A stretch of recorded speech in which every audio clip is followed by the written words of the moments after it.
खेड आणि आंबेगावमध्ये अशा कोणत्या जलसिंचन योजना आहेत ज्या आता कार्यान्वित होत आहेत आणि आपण त्या पद्धतीने प्रयत्न करतो? कलमोडीचा प्रकल्प जो आहे तो मुळामध्ये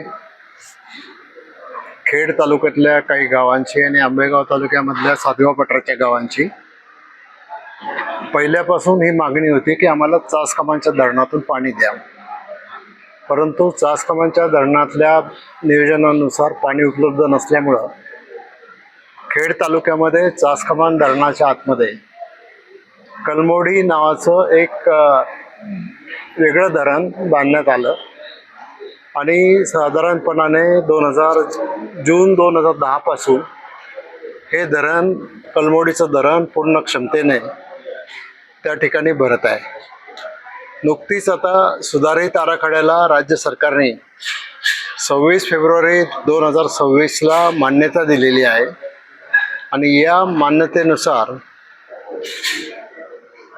सातगाव पठारमधली उपसिंचन योजना आणि खेड तालुक्यामधल्या उपसिंचन योजना या दोन्ही मिळून साधारणतः 5065 हेक्टर क्षेत्राला सिंचनाचा लाभ मिळणार आहे.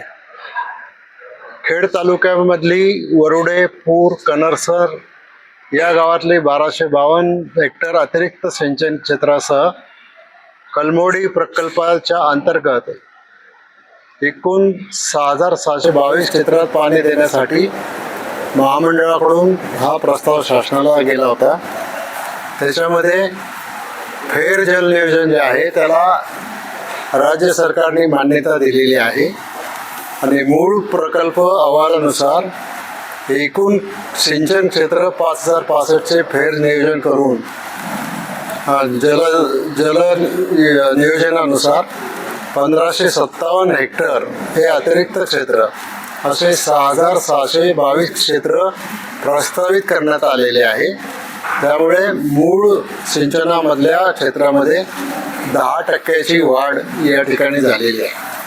प्रामुख्यानं याच्यामध्ये खेड तालुक्यामधली जी गावं आहेत आणि आंबेगाव तालुक्यामधली जी गावं आहेत त्याच्यामध्ये काही लिफ्ट इरिगेशन योजना पिण्याच्या पाण्याकरता आणि चासकमांचं पुनर्भरण करण्याकरता सुद्धा. तर याच्यामध्ये खेड तालुक्यामधली कडदे, कानेवाडी, मोहकल, चासकमान, पापळवाडी, मिरजेवाडी ही गावं आहेत. तर आंबेगाव तालुक्यामधली कुरवंडी, कोलारवाडी, थुगाव, भावडी, कारेगाव, पेठ, पारगाव ही गावं त्याच्यामध्ये आहेत आणि याचा हा जो पाण्याचा साठा तयार होईल त्याच्यामधून खेड तालुक्यातली गावं आणि आंबेगाव तालुक्यातली सातगाव पठारच्या एरियातली गावं या गावांना याचा लाभ होणार आहे. राज्य सरकारने प्रशासकीय मान्यता दिलेली आहे. बाकी आणखीन काही टेक्निकल बाबी त्याच्यामध्ये पूर्ण करायच्या आहेत. त्याचा पाठपुरावा आम्ही सातत्यानं करतो आहोत. मला मान्य आहे की याचा खूप विलंब झालेला आहे, परंतु आता हे काम मंजुरीच्या स्टेजमध्ये आहे. आणखी 1-2 मान्यता झाल्यानंतर मग या कामाच्या संदर्भामध्ये टेंडर काढून प्रक्रिया पूर्ण केली जाईल आणि हे पाणी मिळेल.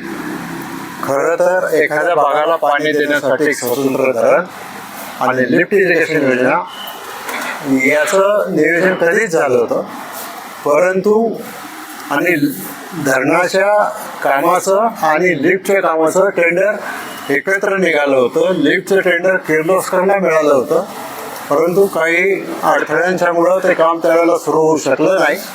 परिणामी त्याच्यामध्ये विलंब झाला, खर्चामध्ये वाढ झाली आणि आता त्याला पुन्हा एकदा गती देण्याचं काम सुरू झालेलं आहे.